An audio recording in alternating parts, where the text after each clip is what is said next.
Can you toss me some fruit snack? Thanks, dog. Then we're gonna go to Oswego and hopefully get shots because I don't have a lot. Cut to segment. Sick.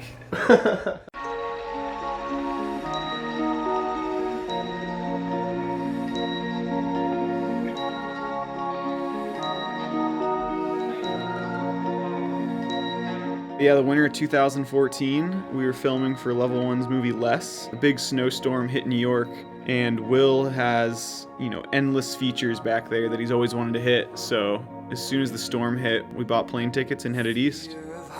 I might sprout wings, soak these ropes and shoots really spread.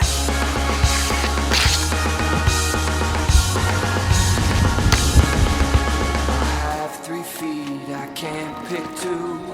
Which one's where my dancing shoe? For this trip, there was only 2 of us, and the size of your crew really dictates the type of features you can hit. Urban's so diverse now that there's, some really big features out there and some really creative features out there. And some take a while and some don't take as long. So when you're with those big crews, you can build really big features, but you can't quite move as quickly as you can with a small crew.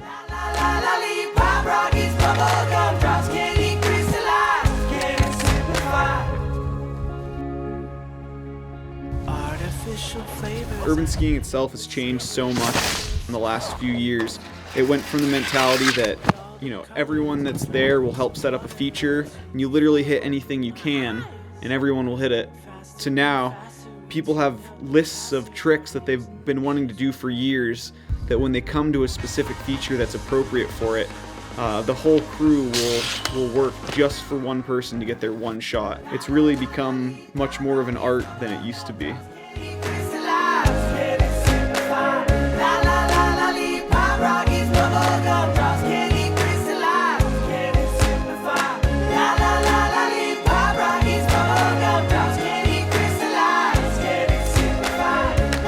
I like doing trannies and big wall rides, but my passion in urban skiing has always been getting really technical and creative, and so I think my segments reflect that. I like to try some of the new stuff because it's really enjoyable, but I also get really excited when I find a feature that is going to let me do a new technical trick that I've been wanting to do since I was 16 years old.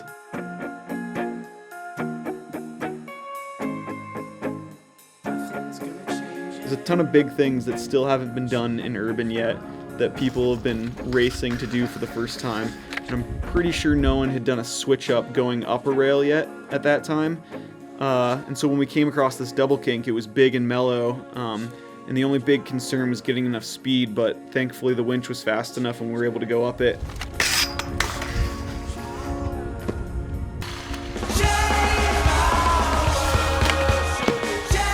I've always been really jealous of this quad kink that Ross and Bergia hit in New York with an elbow in the last kink. What I didn't know was that on the opposite side of the park of it, there's actually a mirrored version of this quad kink with an extra 2 kinks, so actually a 6 kink with an elbow in it. And it's one of those rails that's really, really long and kind of looks borderline doable.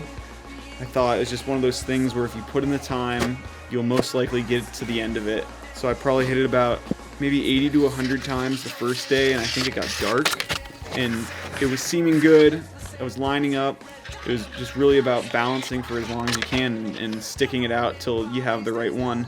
I thought I could do it, so we went back day 2, and I probably brought the grand total of hits somewhere in the mid 100 and somethings, and it just didn't work out. Sometimes that happens. That's how urban skiing goes. There's other people on the trip you have to think about, and you only have so many days. We had to move on and keep getting shots. The good that comes out of that, though, is that you can always go back.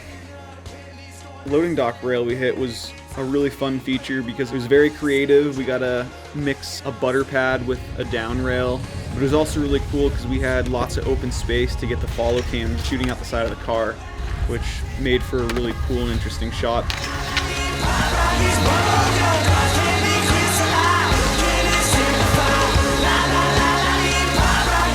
At this point in the season, I didn't really have any, high-risk, big urban shots yet. We came across the shipping container feature, and it just really seemed high bust, but it was one of those things that if you want to hit it, you kind of just got to take the risk and go for it.